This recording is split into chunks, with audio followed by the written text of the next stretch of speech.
Right now, on the bench in my shed here in Okinawa, there is a kitchen knife that belonged to my grandmother. It is older than I am. The blade has been sharpened so many thousands of times over the years that it is now perhaps half the width it once was, worn thin as a willow leaf, its edge curved like a river stone. And it is, at this moment, sharp enough to shave the hair from my arm, sharp enough to slice a ripe tomato under its own weight with no pressure at all, cleaner than any new knife in any store. I have not spent a single yen on a new knife in over 40 years. I have not thrown a dull tool in the bin and driven to the store for another. Beside that knife sits a flat gray stone, a little hollow worn into its middle from long use. That stone cost about $5 when I bought it, decades ago, and that stone is the entire secret. In a few minutes I am going to show you exactly how to use it, so that every blade you own, every knife, every chisel, every axe, every pair of shears, stays sharp for the rest of your life. My name is Kenji Takara. I am 81 years old, and I have lived my whole life on the island of Okinawa, in the south of Japan.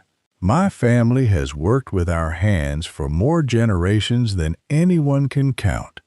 Carpenters, farmers, fishermen, and every one of them understood a truth that has been almost entirely lost today.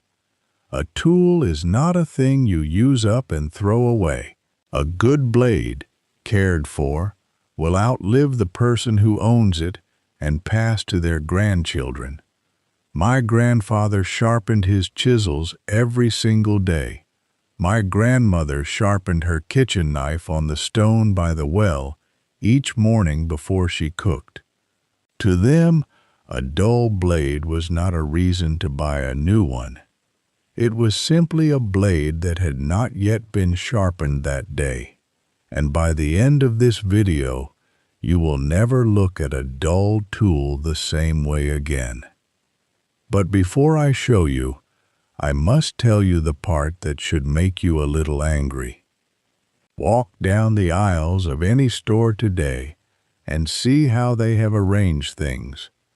Cheap knives sold in blister packs, $10, $20, promise to be never needs sharpening, and within a year they are dull as a spoon and cannot be sharpened at all because they were never made to be. So you throw them away and buy more. Rows of gadgets, the pull-through sharpeners, the little V-shaped scrapers, the electric grinding machines that promise to sharpen your blade in seconds, and instead grind away your steel, tear the edge, and ruin a good knife in a month of use. They do not want you to know that a $5 stone in 10 minutes will do more, and better, and forever.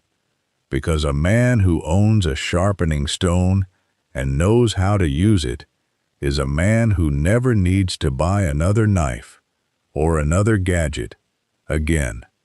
There is no repeat customer in a blade that lasts 100 years.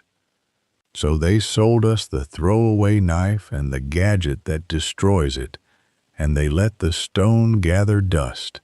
Quick word before I begin, and I won't bring it up again.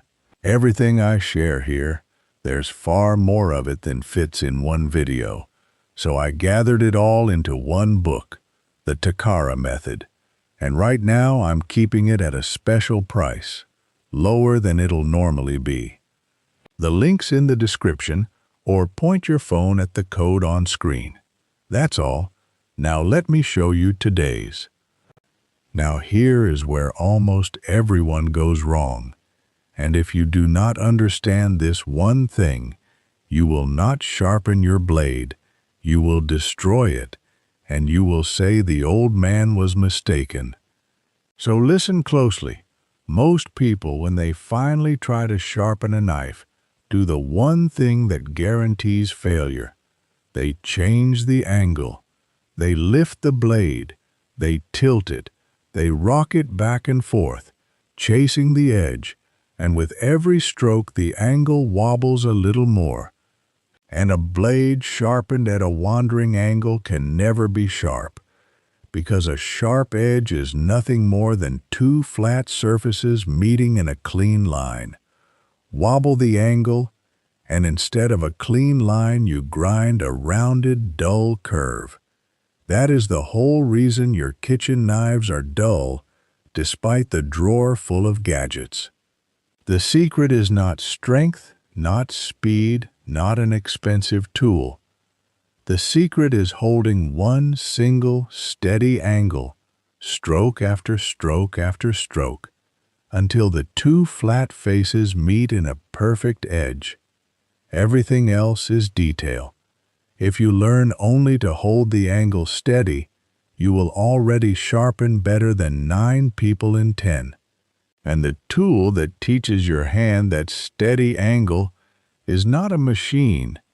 It is the humble water stone, the whetstone, the flat gray stone my grandmother kept by the well.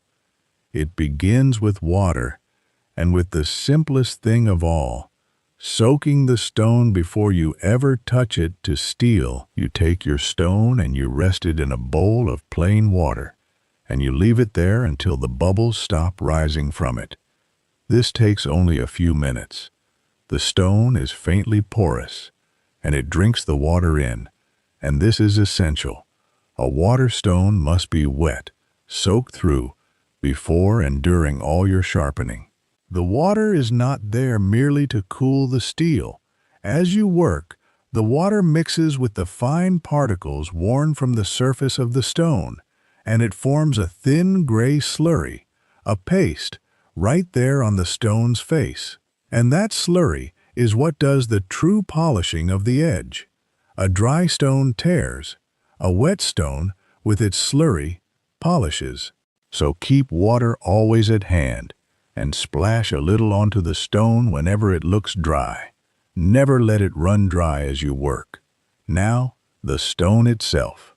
If you are to own only one, you want what is called a combination stone, one that has a coarser grit on one side and a finer grit on the other. These cost between $5 and $15, and one will serve you for decades, as mine has. The coarse side, the rougher one, is for a blade that is truly dull, or nicked, or neglected for years. It removes steel quickly and reshapes the edge. The fine side is for polishing that edge to a razor, and for the daily touch-up of a blade that is only a little dull.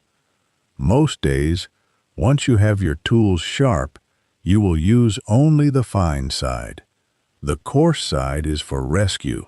The fine side is for keeping. Now, the heart of it, the angle. I told you the whole secret is holding one steady angle, and here is how you find it and keep it. For most knives and tools, the angle you want is low. Imagine laying the blade flat on the stone, then lifting the spine just a little until there is about the thickness of 2 coins beneath it. That is close to the angle you want, somewhere near 15 to 20 degrees. You do not need to measure it. You need only to find it once, and then never change it. Here is the trick my grandfather taught me to hold it steady. Do not think about your wrist. Lock your wrist, lock your elbow, and move from your shoulder and your whole arm as one fixed piece. The wrist wobbles, the shoulder does not. When the blade and your arm move together as one locked shape, the angle holds true stroke after stroke. This is the single most important thing in the whole craft, and once your body learns it, it never forgets. Now you sharpen. Lay the blade on the stone at your angle and push it away from you, across the stone, as though you were trying to shave a thin slice off the very surface of the stone. Edge first, leading into the cut. Push with gentle, even pressure, the whole length of the blade passing across the whole length of the stone, so the stone wears evenly, and so does your edge. Then lift, return, and do it again. For a curved blade, you sweep slightly as you push, so that every part of the edge, from heel to tip, meets the stone in its turn. 10 strokes, 20, you are not hacking, you are stroking, patiently, at that one steady angle. Then you must feel for the burr, and this is the thing that tells you it is working, the secret sign that beginners never know to look for. After you have worked one side of the blade for a while, run your thumb gently across the edge from the spine toward the edge, on the opposite side to the one you have been sharpening. You will feel a tiny rough wire, a faint catching ridge, running along the edge. That is the burr. It means you have ground the steel all the way to the very edge on that side. You have done your job. Now you turn the blade over and sharpen the other side exactly the same way, at the same angle, the same strokes, until you feel the burr flip to the other side.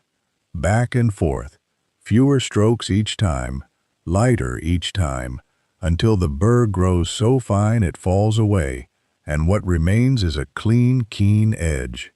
And here I must teach you how to test that edge, safely, the way my grandfather taught me, for a sharp blade deserves respect, and a careless hand will find the edge the wrong way.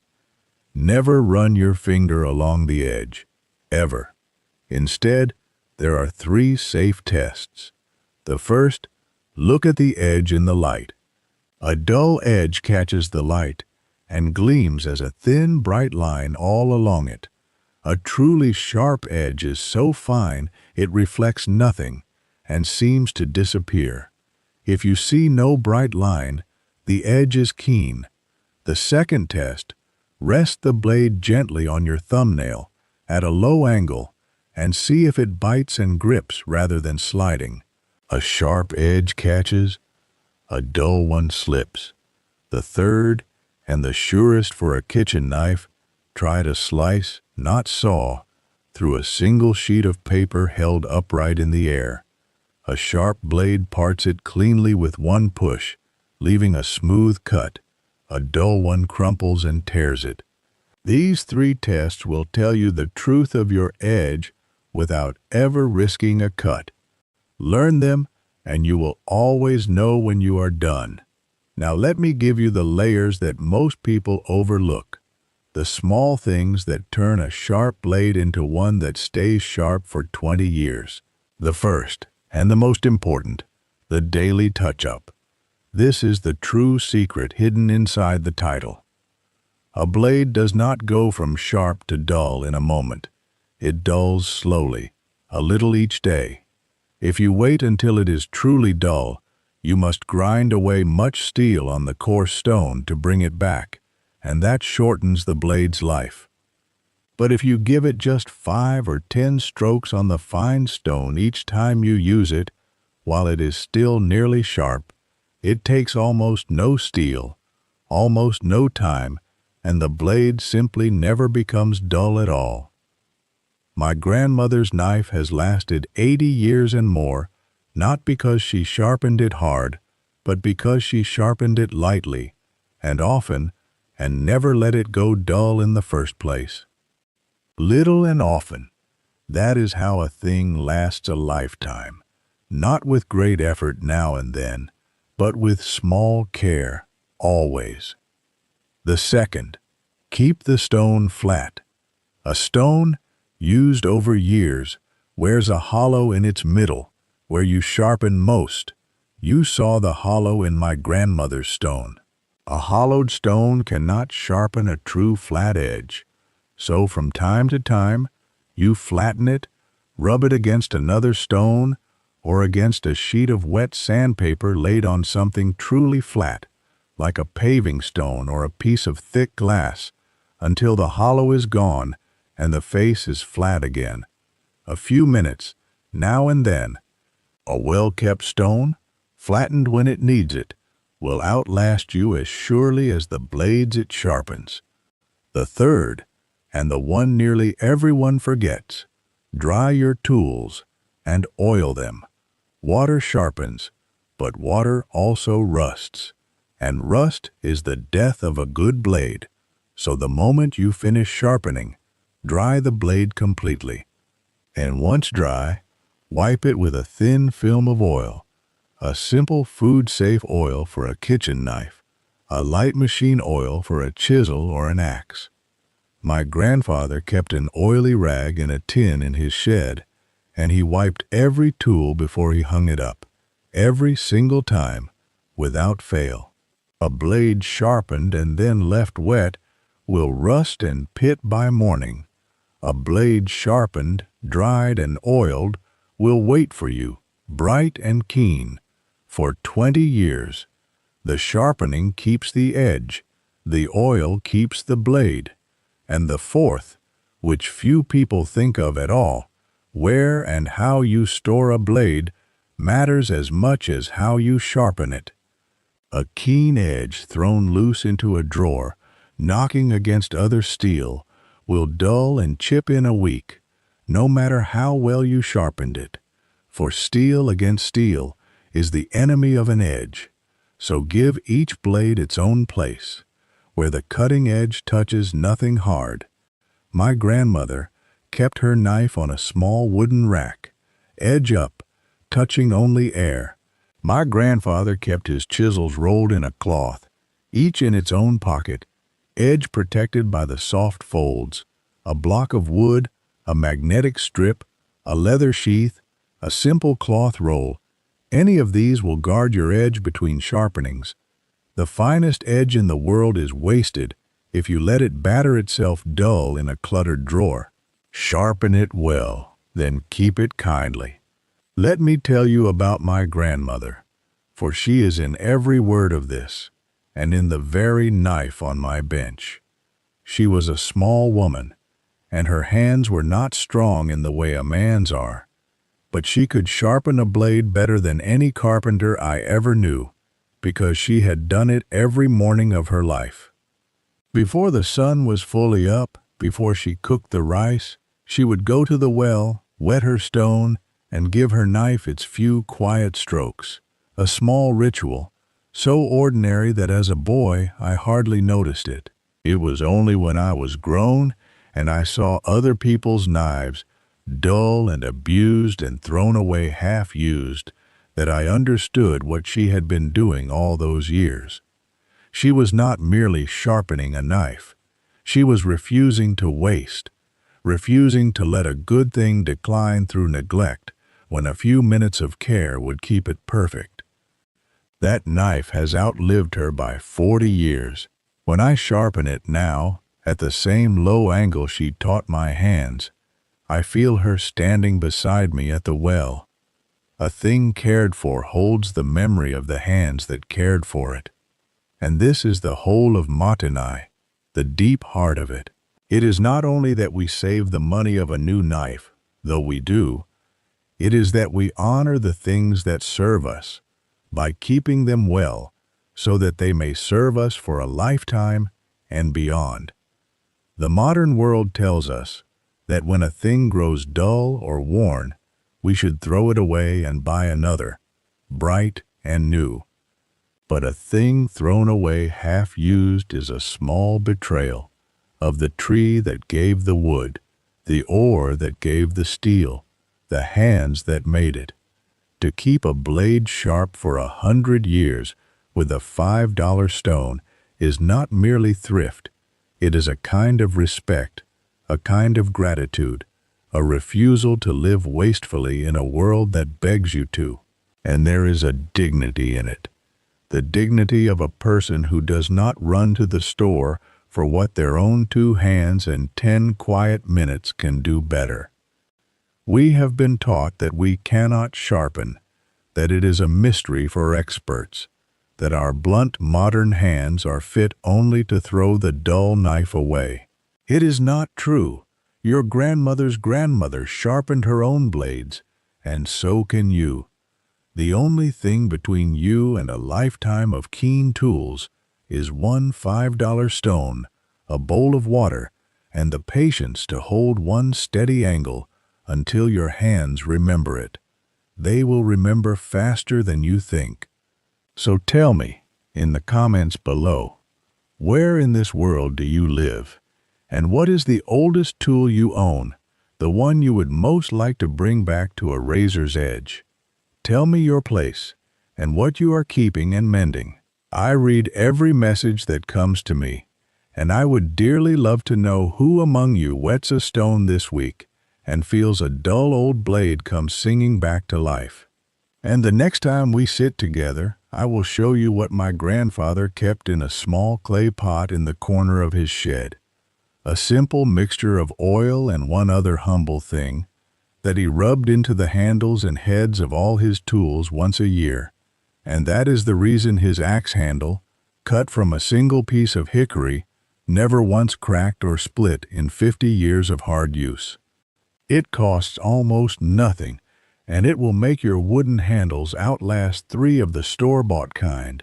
Until then, waste nothing, keep what serves you, and remember always that the people who lived closest to the earth understood things that we, with all our gadgets and all our throwaway steel, are only now beginning to remember once again.